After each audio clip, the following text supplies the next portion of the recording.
quite interesting seeing how designers collaborate, because it's very similar in chess.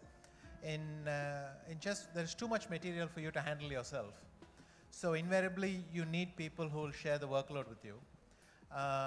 If you're going to work with a team, so typically for a World Championship match, I'll have a team of 3 or 4 trainers, and we'll be working 9-hour days for a couple of months, to get all the material ready.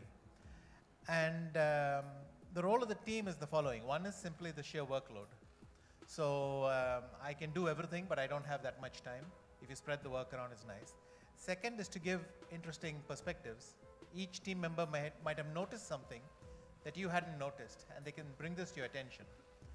A common misconception is that if you're stronger than them, then what can you learn from them? But I might be stronger than them in over-the-board play. But again, it's a very, very specific skill. But they may have very, very interesting insights. And it comes from their way of thinking, from being different people. Your style of play is so unique to you that you'll miss everything that falls outside that circle.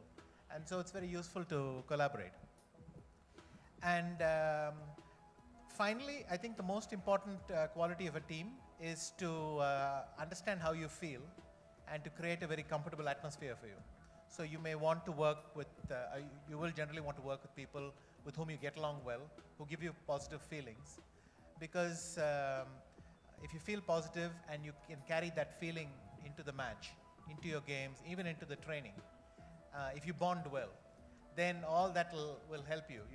Your work will be more productive if you all feel good together. My influences have been far too many, in the sense, like I've always been very impressionable, so I get influenced all the time. So, and beginning with, say, for example, as a child, when I would see a Guru Dutt film, and one larger turning point was watching Vittorio De Sica at a festival. And then moving on, I discovered Martin Scorsese too late in life. And ever since then, he's been a big influence. To all the current filmmakers, like today I see, say, for example, a Neeraj Ghewan, who made Masan, or Chaitanya Tamhane, who made Court. Then there's also this movie, Tithi, which I saw, a first-time filmmaker from Karnataka, Ram Reddy. I have never seen a film like that in the last 5 to 6 years. And somebody who can make a movie like that in that little a cost, with a non-actor staying in a village with the villagers, and a film that's so hilarious, and it says so much more. So they all influence me. Anybody I'm jealous of, I'm influenced by the same person. So those are my influences, and I feel that, today, this morning I was putting up a post, and I realized that since last year, there's an Indian movie that won Venice, Court. Consistently at all the major film festivals, one Indian film has won. This morning, another Indian film called Angry Indian Goddesses won the People's Choice Award in Toronto. So every single large festival in the world has had one Indian film winning. And that has never happened in that quantity and that level of competition.